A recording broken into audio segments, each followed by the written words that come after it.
Welcome to the next NSL, or what is it? Live talk. We have NSL competition, we have NSL unfiltered, we have NSL live talk. I guess NSL live talk and NSL unfiltered, NSL TV is pretty much the same, right? You should start having NSL bloopers. Yeah, that'll come soon. You can help me with that, Dennis. Dennis Praet, NMP PCH Hayabusa member. And last time it was much more fun because you were here.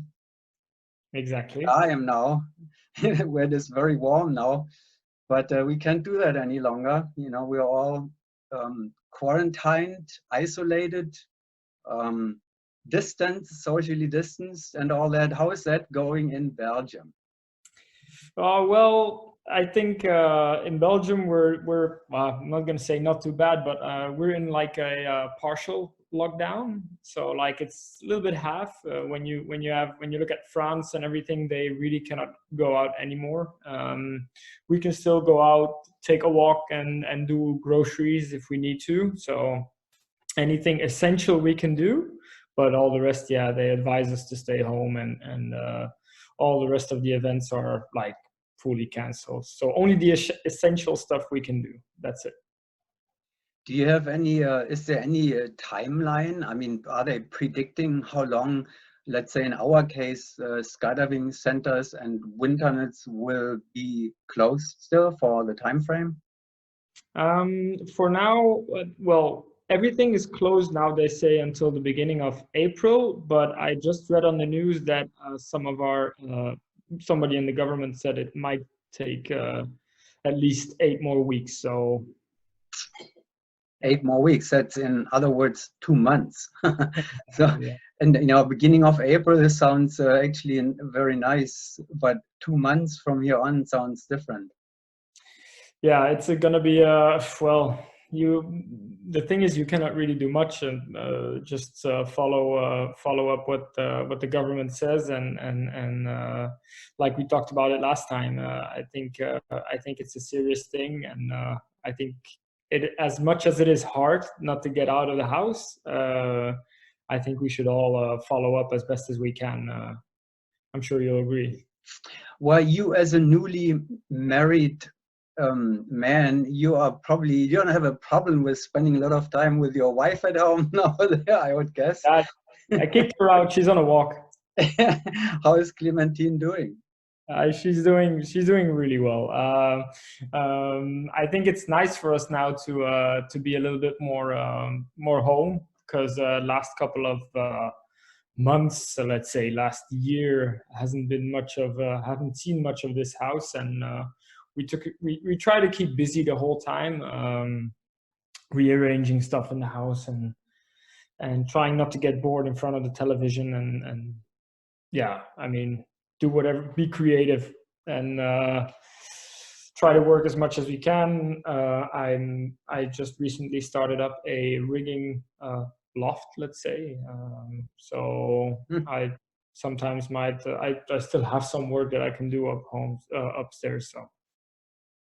And you had your parents earlier, to your biggest fans, part of your biggest fan club. Had them, or your parents are over earlier today. Yeah, exactly. So a little bit of a question mark: can they come? Can they not? They came over just for a quick lunch, and that was it. They didn't stay long.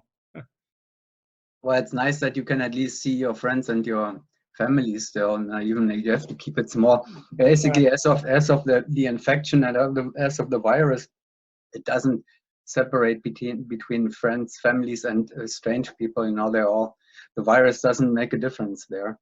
No, exactly. Well, we'll see how that all goes. Well, we cannot talk much about Hayabusa at the moment.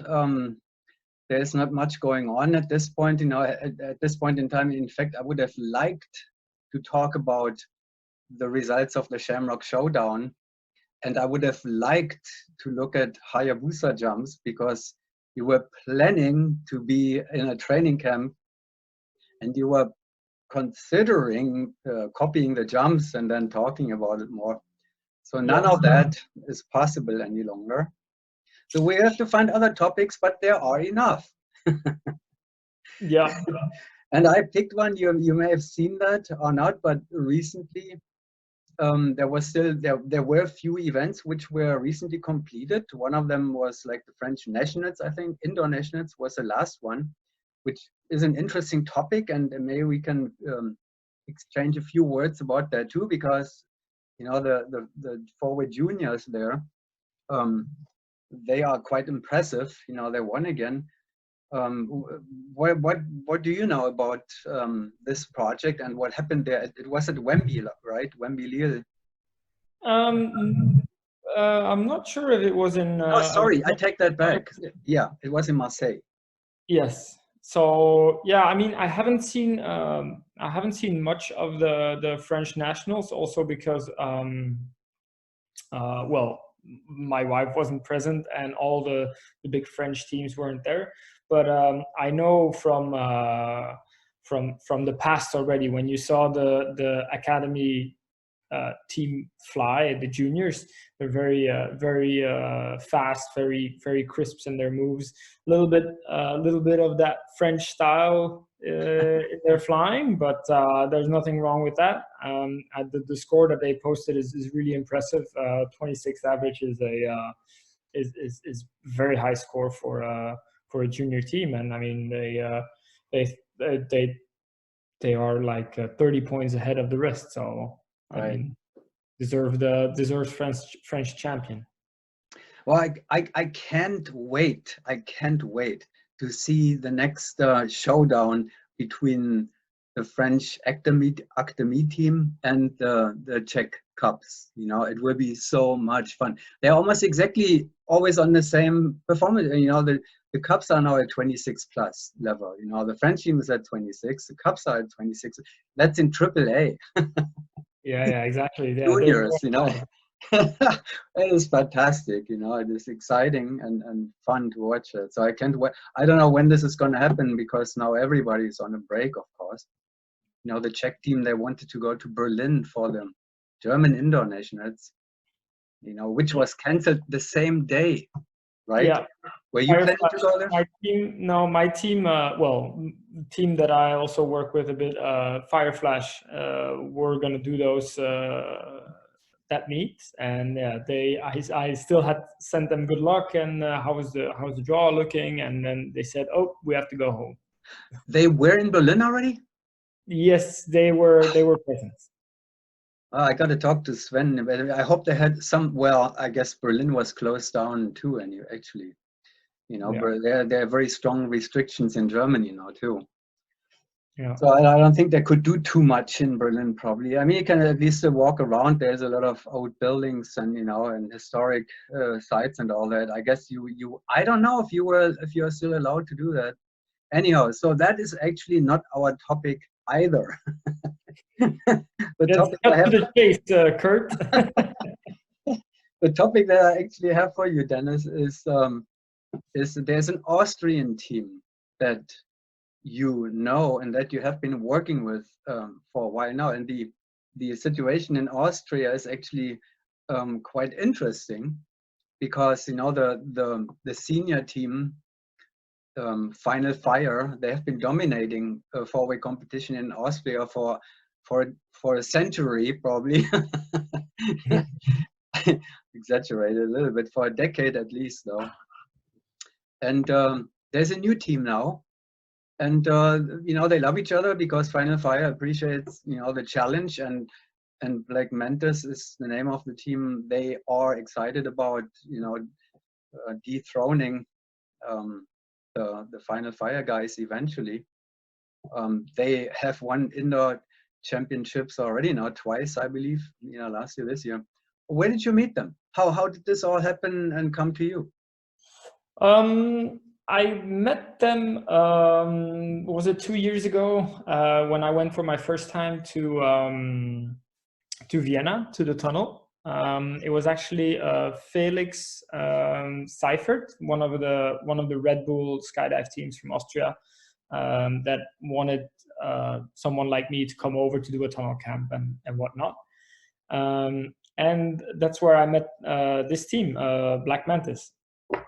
And so what started off as me going to tunnel camps, let's say, with multiple teams, people also, started more and more being Black Mantis contacting me to come over, and not anymore these tunnel camps, and which I like. I like working with teams. Not saying I don't like the tunnel camps, but I really like working with a team and making a plan, not on just 1 hour of flying, but like throughout a longer basis.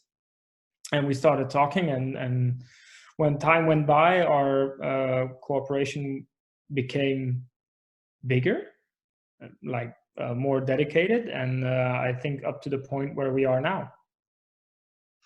And you know, there's a lot of traveling involved, but in Europe, the countries are all a lot closer together compared to going from east to west coast in the United States. So it is, you can drive, fly, take the train, right, and it's just a few hours to go back and forth.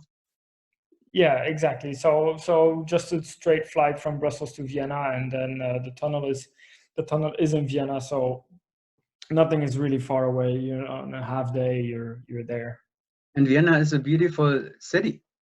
Nice to visit, I guess. Did you take Clementine already to Vienna? No, I didn't. No, she hasn't been to Vienna yet. No, but the place where the tunnel is actually a very funny place, because it's in the middle of a big theme park. The Prater, right? Yeah.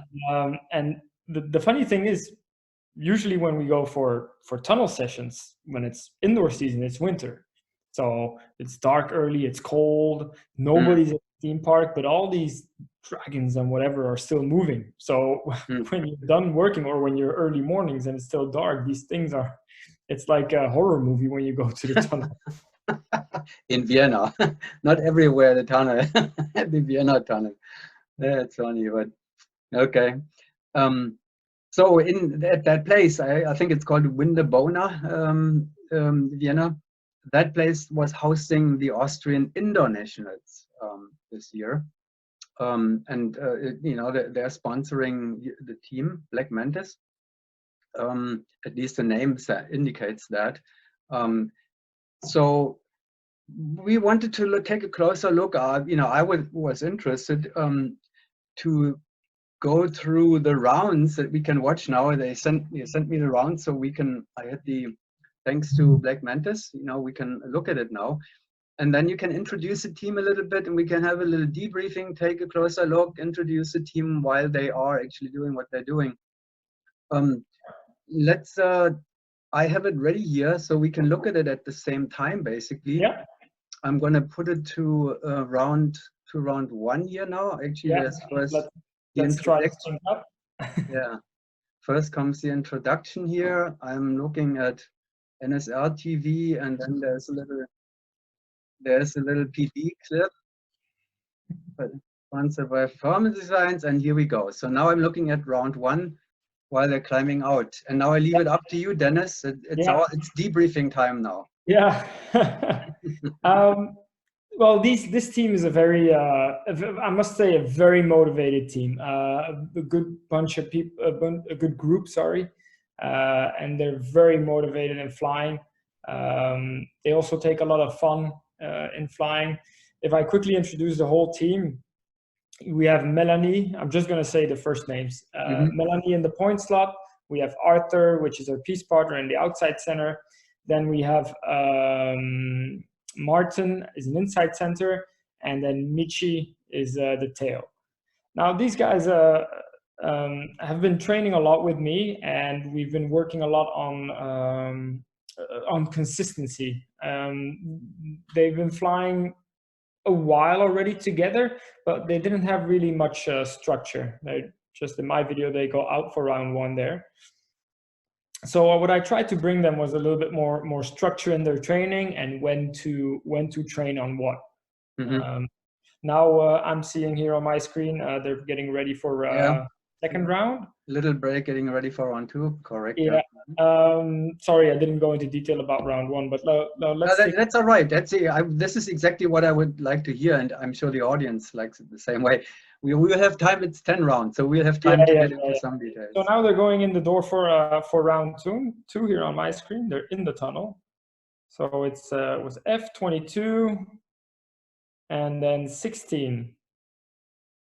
Yeah. So I mean, they've been especially since the beginning of this year, and sometimes you might think it's not a big thing, but it does make a big difference when you change suit manufacturer from maybe old style suits to the newer stuff that is out there. And they had to change their flying a lot. So also the wind speed of the tunnel, we had to put it down just in order to get them flying very flat without many levels, and which helps a lot in the transitions to blocks. So as we know, the blocks of our four-way, it depends a lot on what your, let's call it, attitude or momentum and whatever does to you when you start it. So for me, 50% or if not more of your block is already won in the start. So, and with this lower wind speed, we're getting less levels when we build the block. So they only have to think about the shape, more or less, which helps them a lot in the connection from block to whatever it is that comes after it. Yeah. So I'm in round 3 now already. Sorry. Yeah, that's perfectly fine. I think there's do I see a swing move there from the? Kind of, yeah. Interesting swing. I like that actually. You know, keeping the compressed in the center and moving the compressed to the outside. The point there, the finish in the center, and now moving that compressed. Yeah, I have to say they. I saw the draw, but afterwards I don't know where I was, but I could only see the jumps afterwards. The swing moves, I try to tell them that swing moves most of the time are, sometimes they're logical, sometimes they're not. In my eyes, this one maybe wasn't the most logical one. Because it's, I mean, you lose a lot of time doing a swing move, and I think for a team at this level, which is also something that I told them, we should try and go for something that stays in our standard, but we don't have to be scared about memory. Yeah, and gives you, every time you're swinging it, you're missing the training of of memory. So it's actually you miss the training of memory, and a swing move is always something that you haven't trained. Right. Yeah, I mean, and sometimes they are nice. Like this one, I like this one actually. It was a pretty, fast one actually, not much slower than another random move would have been. But you miss it. The thing is that I agree, but it is always risky because you've never done it. They've never did that swing move ever. Right. So I promise you, on the timer, it will probably be faster just to do the standard move. Mm-hmm. Yeah. I mean, you are. I wouldn't argue anything that you're saying anyway, Dennis. But this is it makes complete sense, Yes. So on 4, I believe, or yeah. I mean, this is what they're going through now, and what they're learning. And we have talked about this with the team before, that we, in the beginning, the struggle for a team is memory, because you learn a different slot, and at a certain level you don't lose points with that. But once you want to make that next step, like what these guys are doing now, I mean, I've been very, very proud of what they've done in the beginning of this maybe end of this season now. On the indoor it's sad end of the season. Indoor competitions, but they've progressed a lot. I'm at the round now where they do with the 9. So I see here they take a different L, a completely different L, which for me is something that I would agree on, apart from the swing move. I like them that they implement non-standard stuff when it's really a benefit. Like this L doesn't look bad, also for the audience, this is the first time I see the jumps actually. Okay, good. So I like this L. It's short, and this is something that I would, how would I say, motivate them to do. It helps with the. You do that all the time with Hayabusa, right? I mean, extending your repertoire of things that you have available. You know, not like a swing move that we saw earlier, but random formation in all kind of different ways. Yeah, you have to weigh up again. You have to weigh it up. Is it faster, and does it weigh up against standard? Because you always risk with taking something that you haven't trained as much. And I mean, on top of that, also you have to consider how much you train, right? I mean, how much time you have to practice. Exactly. So for these guys, let's say when we go into the discussion of like now they're in the jump where they have the 12 and block 2. So we have in our repertoire that the block 2 where tail goes around, like from back in the, what was it, 2003, tail was going around in block 2. Yeah. We are working on that as well. But this is something, because we have more training, I can not let them do block 2 like that, because it doesn't come up that often. It comes up, but not as often. So if I would let them do that, it would just be something else that you need to add and train, and they don't have that much time as what we do. Well, if you're seeing the jumps now, I mean, you know, jumps is such a funny thing to say, you know, in the tunnel. But if you see that the first time, now let's focus a little bit for the remaining rounds on you know, on what you see, because we are getting carried away with all kind of stuff, and we are hardly watching it actually. And it's interesting, especially since you haven't seen them. So I think, I don't know which round is coming up now, but we are probably the round with, they entered the door J O Q A 14. Oh, pretty fast round. J O. This is a round where you can see the first couple of pages they're struggling with synchronicity. Some missed grips there. It's a very fine line in random jumps. For me, it's all about the centers. You know, the outsides are the followers, as we know, point and tail. And you can see with Arthur, the outside center, having to move a lot. He thinks he can take keys, but really the inside center has to be on top of his game to make sure that to stay in the same rhythm as the outside center, if that makes sense. You know, he has the big moves to do, so inside center has to make sure that he's in a perfect spot the whole time and can give that rhythm to the outside center of being confident with his moves. And the outsides are followers. And so the inside center, from what I've seen so far, the inside center seems to be you know, a very collected person, you know, who is doing a good job on. Also, something I have to really work on with him, that he doesn't get carried away with an outside center moving so much in front of him. We're in the jump with block 18-6, a bit short there. We missed that catch N. Yeah, so as you can see, they started off this jump a little bit fast, a little bit eager, and maybe a bit too much. They're missing grips on the starts of the blocks. I always try to tell them in jumps like this, it's where what I talked about before. If your start of your block is full of momentum, the shape is a bit off, so the synchronicity of the key, you basically lost your whole block almost, or it's very difficult to correct it. That is where, let's say, when you have a 3 blocker, which is almost the case here, missed that catch as well, you have to go really from block to block, and it's sometimes hard maybe for a team like this to do when you just come off a 3 random 1 block jump, which is pretty high pace, and now you have to go to a 3 block jump, which is you cannot treat it the same way. And that's experience, right? A lot of experience comes into the game there. Yeah, you have to respect that jump a lot more. It's easier in the mind because, you know, throughout the block you can think about your next move, but you have to be very careful with your momentum and in your moves. Oh, 3 randoms and a block 7. Yeah, another fast one. Yes, it looks like they've learned from the last round.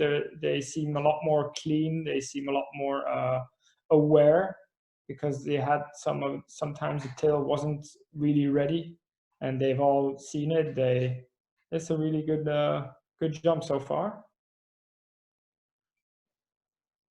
Yeah, nice jump. This is what I've been working on with them a lot, about being aware of a lot of stuff. Oh, there's a little brain lock there. But again, everybody has seen it. Yeah. Yes, this is the kind of jumps that they need to show. Yeah, very nice. A lot better than the previous round. The previous round was a lot of rush in that jump. When they started off, they wanted to show that they have good 18s, they have good 6s, and I think they wanted to show that off, and maybe a little bit too eager and not respecting the blocks that much. So the next round, I think I'm almost at round 10. Is that possible? So 17 out the door. Oh, yeah. 20, 17, 20K. So this is a slot switcher with a pretty technical block in the B slot page, the block 20, something that they don't do often. And again, you can see there are little hiccups in there, but you can see they've learned from that one round where they went in and they just went guns blazing. They're watching each other, they're building the stuff with the correct shape. And even another brain lock there, even though the brain locks are there, they're a lot more aware than what they were like in the middle of the meet. So they still, as do we learn as we go through, you know. Every meet is a bit different, the team is different, you have a lot of training behind you, a lot of hours, and yeah, congrats to them, Australian nationals, Austrian. Yeah, awesome. Yeah, that's it. Okay, that was it. That's the end of that. Yeah. And we are going back to our conversation here with Dennis Praet, debriefing of the Austrian team Black Mantis, the Austrian indoor four-way champions of 2019 and now 2020. 2019 without Final Fire participating. 2018 I forgot what I think. Final Fire won indoors. I think Final Fire has done only one indoor meet, won it. I don't know if Black Mantis was already there. I think they were. I have to say I don't know, because I think did they stop Final Fire, or they're still flying? Not indoors. So I don't know.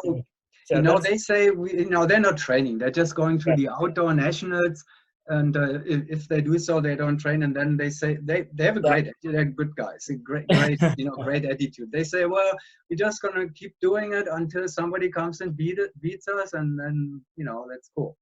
So they, I think it's a good attitude to the whole thing. So we'll see. Now we don't know yet. I mean, we don't know yet at all if any meet will take place this year. We don't even know if the World Championship. Now the Olympics have been officially postponed, not cancelled, postponed by a year. Yeah. So we don't know yet. I hear nothing in the media about what's going on in Russia actually, and I haven't been in touch recently. I cannot say. The situation is so complicated. Now we just, like you said, the Olympics have been postponed. It wouldn't surprise me if they would postpone it, also the World Championship outdoor. But again, I don't know, it's too early to say for me as a person sitting in my house. I don't know what's going on, but I wouldn't be surprised. First for me, we have to see that we can get back to a more normal life with everybody healthy. That's the most important thing now, I think. Yeah, I hear a noise in the background now. I would guess that Clementine is back with a doggy now. She can say at least hi to us. You all right, Clementine? That's not fair. We want to see you. She's yeah, she will come say hi to the camera. You've heard. Madame Praet, we need to see the beautiful face once. in the wardrobe. Hi. Bonjour, Madame. Very good. How was your walk? Sorry? How was your walk? You walked the dog, right? It was nice. Yes, I was walking outside. No, it was nice. Nice to get some fresh air. Yeah, it is, isn't it? Yeah. But don't stay always at home. You're gonna be. She's gonna kill me. Yeah. Very soon. We have to spend a lot of more time at home, I'm afraid. But you know, at least we can go outside. So. Yes. Yeah. All right. Well, thanks, Clementine. Good luck with everything. Madame Praet. Call it now, right? Monsieur Monsieur Gable. All right. Well, let's continue with a. So yeah. Oh, thanks, Clementine. I still had a. There were a few times on, I don't know which round it was, but block 6, Stadion was there, and I saw a few occasions where the center point was critical. So I saw it too. Yeah, okay, good. You didn't say, but you know, we both saw it, so we are speaking the same thing here. Yeah. How does it work in the tunnel? You know, that's an interesting thing, because the angle, how do you know whether the angle supports your block 6 technique or the other way around? I would think, I would hope, I would actually have to ask them. I would hope that in the actual meet, that this wasn't the actual meet footage. I would hope they would have a camera from the top like they do in Windor, what they had in Wimby. It's in the center of the tunnel? Yes, center of the tunnel, top. Okay, I didn't know that, so okay. Yes, when you watch the Wimby, sorry, the Win Games in time scoring, it was, I don't know. It is from the top of the tunnel, the middle of the top of the tunnel. It's a very good quality too, actually. Yeah. Yes. So then that question would be more valid of like, was it a center point bust? Yes or no? So from this camera angle, from the camera angle, you would say it's a center point bust, but you cannot, in my eyes, you cannot judge that. I think every indoor competition should now have a camera which is in the center of the tunnel, top of the tunnel, or at least as high as possible, but not at least at the major events, I guess, right? So that's absolutely true. It could be done. Actually, it would be even more precise than outdoor footage, because now the videographer is usually not totally on top, you know, in the center of the formations. He's a little bit on the side of the formation. So the wind tunnel could actually have the perfect center of the tunnel, if it, I mean, technically it's possible. Yeah. All right. Okay, so that's the answer to that. You know, we don't know in this case whether it was really a center point violation or not, because the angle is a little bit confusing now, the angle of the camera. What is the, you mentioned earlier the jumpsuits. I know my jumpsuit is probably at least 10 years old by now, and you say there's a new generation of, I mean, it's, you know, I still have booties, and it was a competitive jumpsuits and all that, and big grippers. And what is, how would you explain the difference between, you know, your first jumpsuits and the ones which are being used now?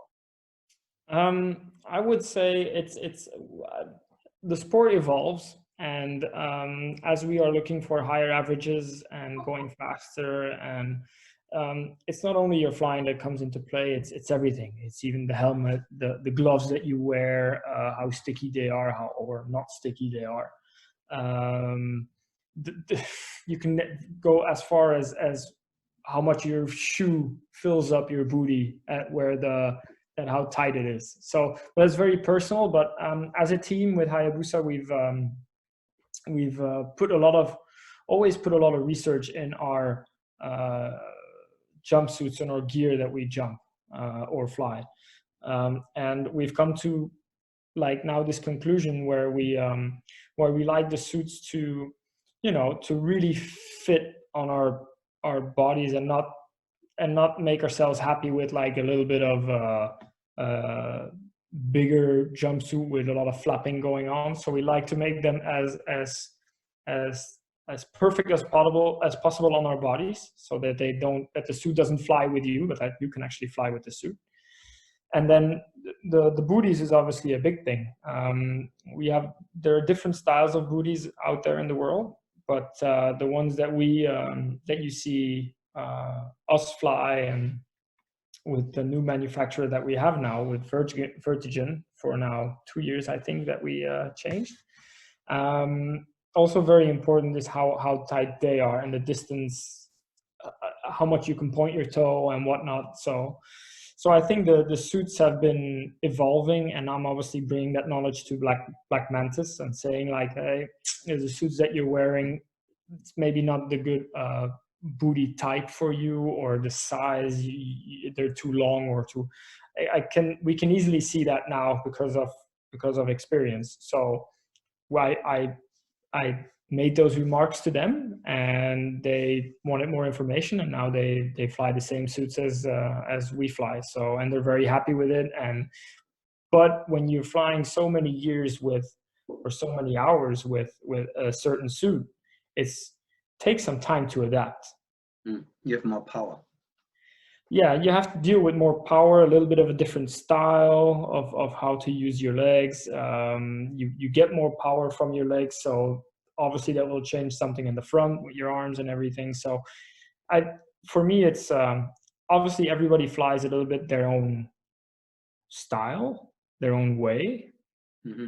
But the principles of what you feel from the suit and pressure that you get and whatnot, they're always the same. You always get the same reactions from people, especially with, yeah. We're done. I mean, I didn't want to interrupt. Sorry, I don't know if you were done with that. Yeah, so I just wanted to finish with, especially let's say if people are very used to flying with pointed feet, like pointed toes up in the air, like you would learn when you go from AFF. All of a sudden you get a suit where you cannot point your toes, because the most efficient way is if your foot is horizontal, so you're not putting a lot of effort in pointing your toe. It feels very weird for people. And I also know from experience, because I've switched from a looser suit to a tighter, and I had to adapt. But once you learn to fly with it, it's actually a lot more efficient. Do you have two different jumpsuits, one for indoor and one for outdoor? Because the outdoor suits requires a little bit more slack. You have the harness, you know, which requires a little bit slack to be able to use the jumpsuit efficiently. And in the wind tunnel, nobody, I mean, a few people only wear a harness. So doesn't that make a difference? No, well, this is also something that has been evolving throughout the years. You know, in the beginning, jumpsuit manufacturers always left some slack at the crotch. So your length from up here to your crotch, there was also always some slack, like your pants was falling down. But it was never a problem, because you were going to put on the rig. Right. Now, if you want to go to the tunnel, well, that is not possible. Well, it has to fit correctly. So. Right. We've came up together with our suit manufacturer. We've came up with a design that we have a little bit more stretch material at the crotch. So we use the same jumpsuit for outdoor and indoor, just because it makes life so much more easy.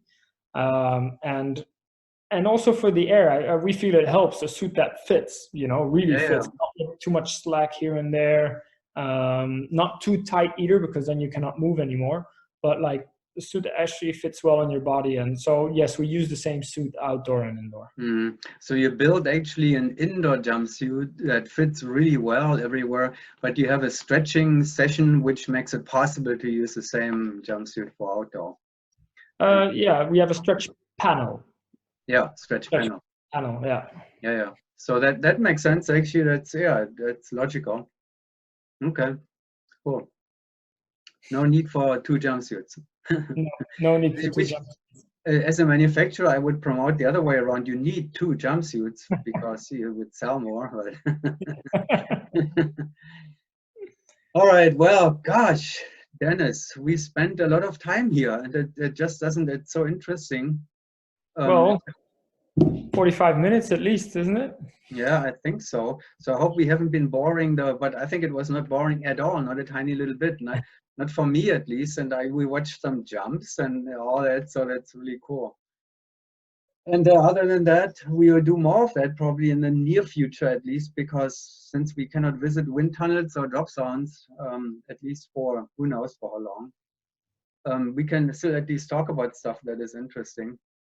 And hopefully there will be, I mean, there is an unlimited number of topics, that's for sure. And then hopefully we'll get back in the air eventually and not too long out. I wish you good entertainment there. You know, enough movies out there too, I guess. Yeah, we've been going through Netflix a whole lot. I spent a lot of time outside. You know, there's so much to do. You have, you know, there's always some stuff to do in the yard anyway, or new places to go, whatever. You know, spend some time outside, and inside. You know, there are always projects too. We'll have plenty of time for a little while at least. Yes, sir. Most of all, let's keep healthy and in good shape so we can resume everything as soon as possible and ready for it. Definitely. Okay, Dennis, thank you very much. Merci beaucoup. To all you and to all the Hayabusa guys, say hello from the NSL News. I will do. Thank you, Kurt. And we'll speak soon again. All right. Thanks. Merci. Bye-bye.